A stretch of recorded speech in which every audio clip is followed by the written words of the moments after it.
This was the only time where there was a witness to the potential babysitter killer.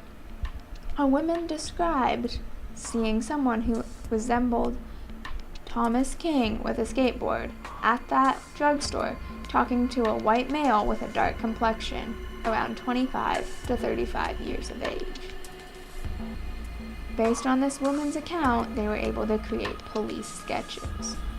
One major factor that leads authorities to believe that all these cases are connected is that on those 4 victims, matching white animal hairs, most likely from a dog, were found. Another important note that connects the cases together is that near some of the spots where the victims were last seen, there was a blue gremlin with a white stripe that was spotted. With that, let's get into the suspects. Our first suspect is referred to as Alan. Dr. Bruce Danto, a member of the task force set to investigate this case, received a letter a few weeks after Timothy King was murdered. The person writing the letter called themselves Alan and believed their roommate Frank was the killer. Alan said he was scared, guilt-ridden, suicidal, and losing his mind. Alan was present with Frank when searching for boys, but wasn't there when he murdered them. Frank also drove a gremlin, which is an important piece in this case. Frank reportedly killed children in Vietnam and was traumatized by it, so he took revenge on rich people so they could suffer like he did by killing their children. Alan wanted to turn over incriminating photos and arranged a meeting, but was never heard from again. Some people think that the killer wrote this letter by themselves just to try to brag about the crimes they committed and make up a logical reason why someone would do them rather than just for fun. So maybe the killer is disguising himself as Alan to, 1, throw the police off, and then 2, sort of justify his reasons for killing the 4 people, and sort of justify to the world, justify to the victims' families, and then justify to the police why he is doing that, right? But think about the letter was decently long. So Yeah. think about how much time. It's like writing an essay. This murderer must have been really... What else did the letter say if it was so long? Well, it just talked about how he, it talked about Alan feeling scared and everything of his roommate. And one important thing to note is a lot of simple words were misspelled, but complex words were spelled correctly, possibly indicating that the killer had a higher IQ, or that the writer of the letter had a higher IQ than they wanted to let on. Suspect number 2 is Ted Lamborghini. Like the car. I guess so. Interesting last name. Well, I guess I can't say anything. Ted was reported to be very religious, and he would carry around an annotated Bible. Parma Heights Police Sergeant Wayne Mockler stated, quote, "He's your typical grandpa. You wouldn't look twice." Ted went by the name of Ted Orr in certain circles. He was part of a pedophile ring, and once pointed to a photo of someone else's child and said, quote, "Looks like the King boy, doesn't it?" Then he winked. His coworker, Cindy Jackson, also reported that she felt someone or something had hurt him. She tried to get to know him, and at one point talked about her weird fascination with serial killers to him.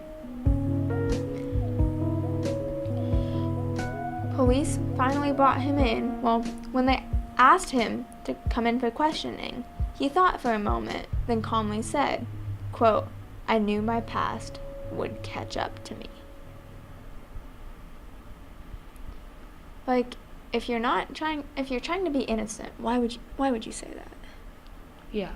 So wait, the only reason that they thought it was him was because he pointed to the picture and said it looks like the King boy? Well, that's kind of unclear. Like, I don't know how they picked him for arrest.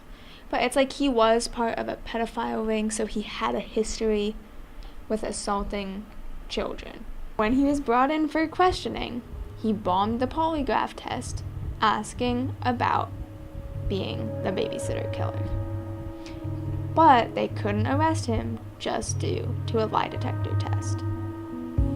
In the end, when he was in court, he received 3 life sentences for sexually assaulting kids. Before his conviction, the prosecutor read a letter from one of his victims, writing about his experiences when he was 9 years old, claiming Ted kept him captive, forced him to have sex, fed him, and then let him go. He's got a pretty strong case. Against him, right? So, he failed the polygraph test. He was a part of a pedophile ring, and he knew what Timothy King looked like, and then winked at the fact that he knew that. Yeah. And he shows the same patterns. Yeah. As the babysitter killer. Raping, or, sexually assaulting kids, feeding them. But then he let this one go. Oh. So it's like... So there are possibly other children out there that were, in fact, assaulted by said babysitter killer. However, they weren't killed. Yeah. We just have these 4 sad children that got the worst of it. Yeah, I guess. Kind of sucks.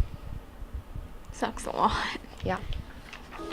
Our final suspect is Christopher Bush. He lived 2 miles away from the hub of the crimes. Bush lived with his parents, but since they traveled, he was often left home alone. Their house was on the corner, somewhat far away from neighbors, so it wouldn't have been suspicious for him to bring and keep children there. Christopher Bush was convicted of criminal sexual misconduct charges in 4 Michigan counties. Greg Green, in January of 1977, was taken into custody and said Bush murdered Mark Stebbins. When Bush was brought in for questioning, he named places where he liked to pick up victims to molest, and 3 of those places were where Stebbins, Mihelich, and Robinson were last seen. He ended up undergoing a polygraph test, which was administered by a rookie who said he passed, but experts have gone back and said that he should have failed the test. It's important to note that the killer was thought to have driven a blue Gremlin with a white hockey stripe, but Bush drove a blue Vega, also with a white stripe. The Vega looks very similar to the Gremlin that was described. Bush also had a little white dog, which could be the cause of the hairs on the victims. He ended up committing suicide by shooting himself in the head with a rifle, but had no gunshot residue on his hands, which leaves some people suspecting that he was murdered. After police showed up to his house, where he had committed suicide, they found bloody ropes, which have since disappeared, shotgun shells, and a drawing that looked a lot like the first victim, all pointing to him being the one that killed those 4 children.